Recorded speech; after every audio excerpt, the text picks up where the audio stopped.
Hola, how are you everywhere you are, and anywhere you are in the world?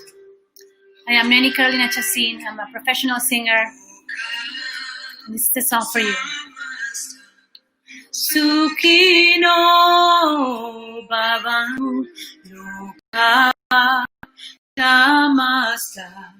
Sukino Babantu Loka Samasda. Sukino Babantu Loka Samasda. Sukino Babantu. Om Shanti Shanti. Om Shanti Shanti. Shanti. Loka Samasda Sukino Babantu means in Sanskrit, may all the people on earth be happy and be free and in peace.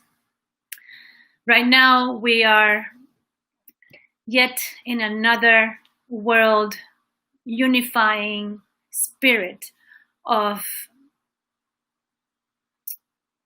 reactions against and for certain things that are happening around us that are affecting all of us.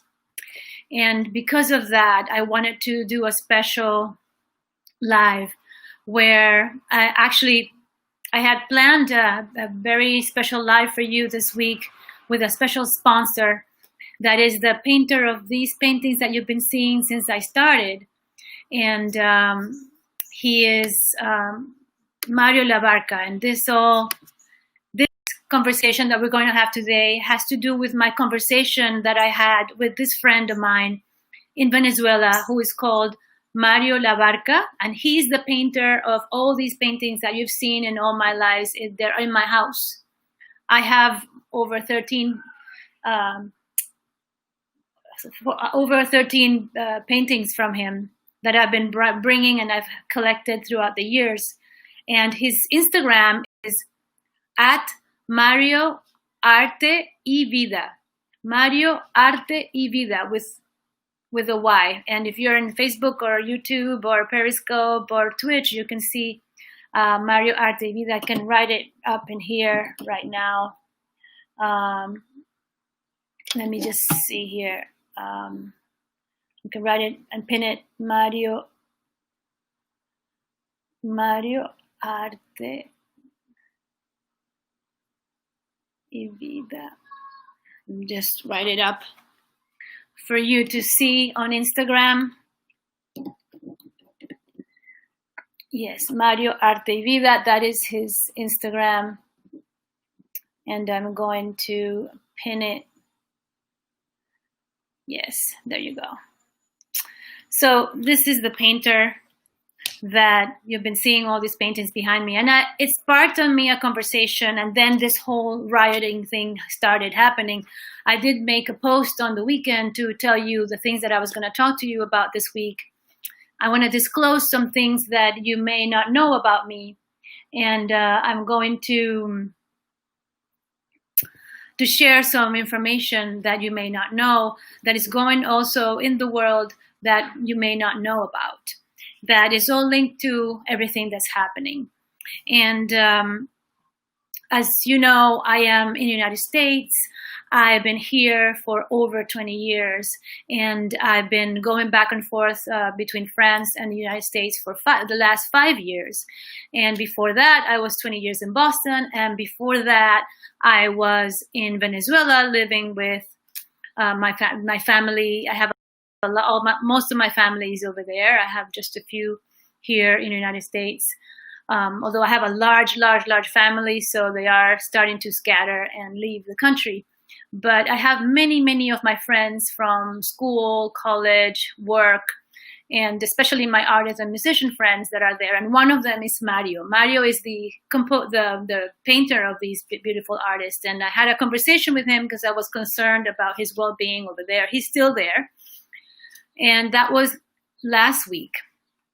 And I talked to him, and then we discussed and did some reflection on the conditions of Venezuela, and then this whole thing exploded. And so I wanted to share some of the things that I've been preparing as an immigrant from a different country, from a third world country that used to be actually the most successful financially and economically.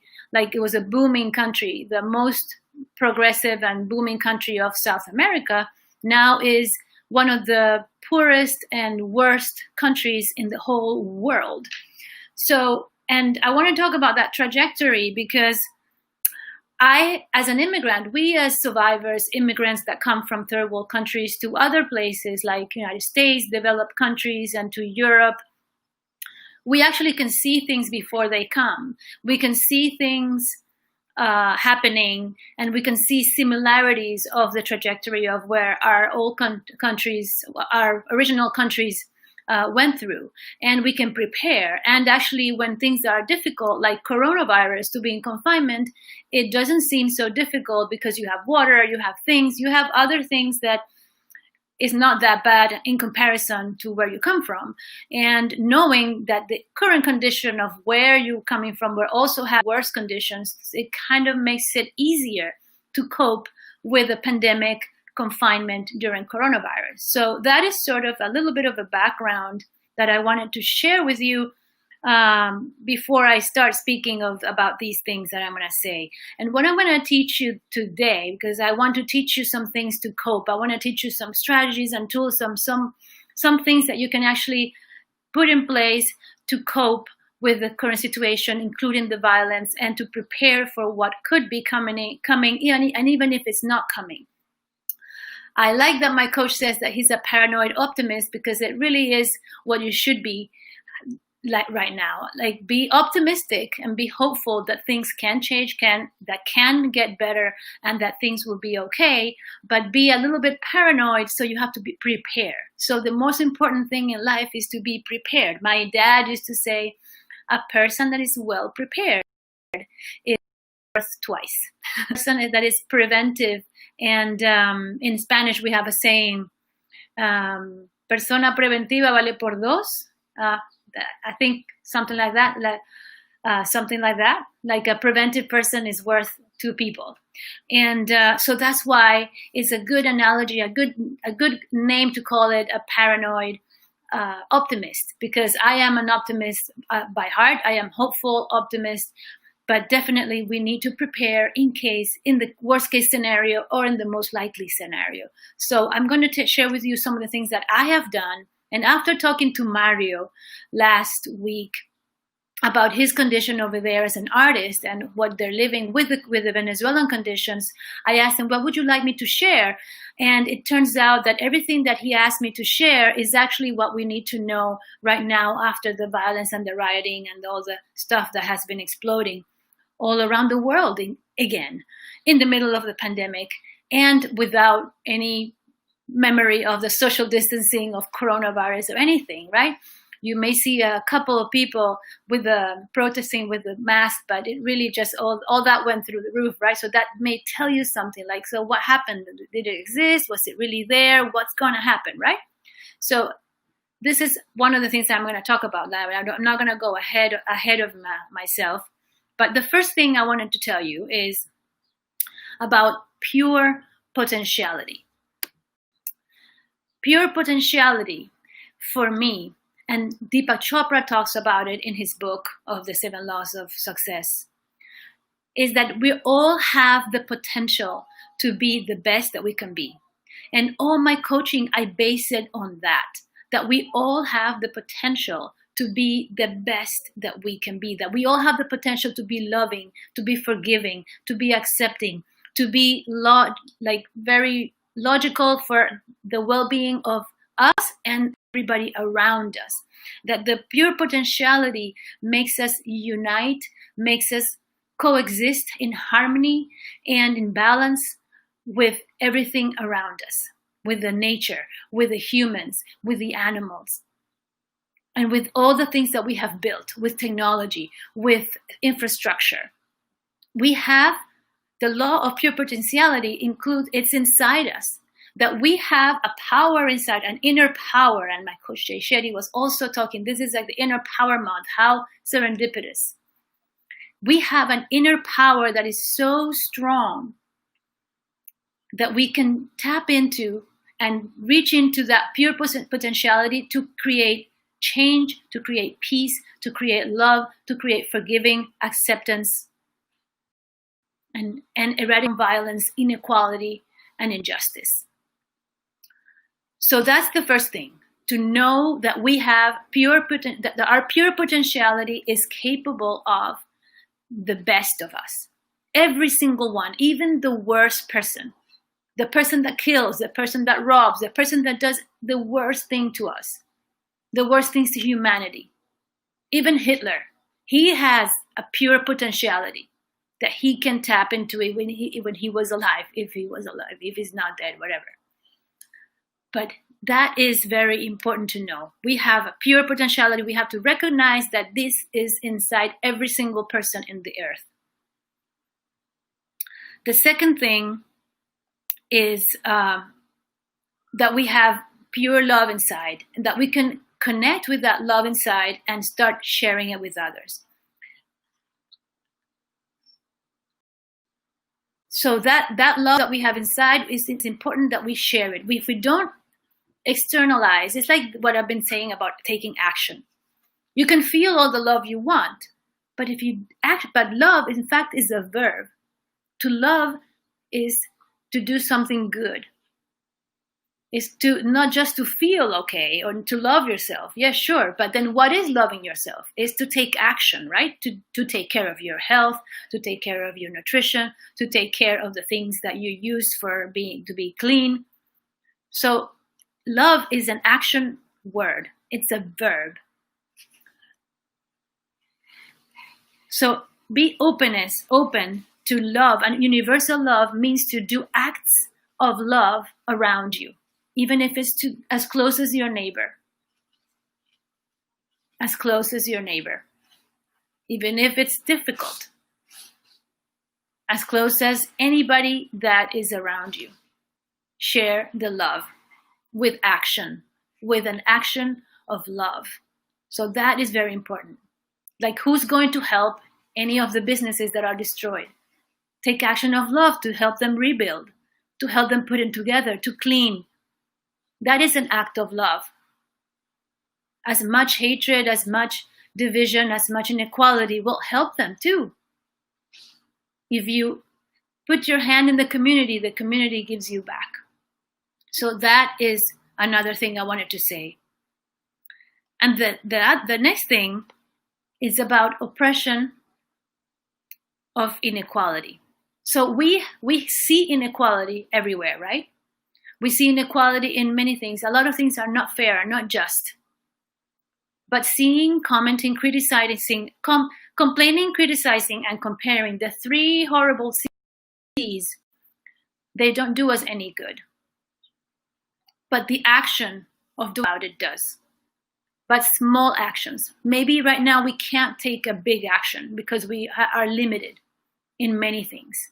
But we can take small actions to repair the inequality. What are you going to do? Are you unequal in your own house? Be equal, like be the example. Be the person that you want the world to be. So that's very important. Start with you. And I know that a lot of people are already doing it. I am very sure. Then the other thing, the more obscure thing I wanted to talk about, I'm going to tell you what I've seen in my Venezuelan country. What I've seen there is that when there's inequality, when there's too much poverty, a lot of people suffering from lack of opportunity, lack of access to food, lack of power of acquisition for even buying food or transportation, lack of means to transport themselves to their work. I remember, I'm actually, this is horrible, but my parents they were still hiring a maid, a service person that would come to the house and cook and clean every single day. And it killed my heart every single time whenever I visited, whenever I heard from her, like, oh yeah, it takes her 2 hours to go to your mom's house. It takes her 2 hours to drive from her super poor, horrible neighborhood to go to the center of the city where my parents are. And that always killed me. Like, it always made me very, I had a lot of empathy and sympathy with somebody that had to go 2 hours to work in a horrible bus in a 40-degree weather to get to my mom's house or my parents' house so that they can have a beautiful, clean place and cook. And then she has to go back all the way every night. And sure, she's happy with her family. And with coronavirus, she can't go. She can't transport. And I was like happy. I was like, oh, cool. Like, she doesn't have to do that. But of course, she doesn't have the money to eat or to do something. I'm sure my parents are helping as well. But these are inequalities, right? And my parents are also suffering, they have other conditions, right?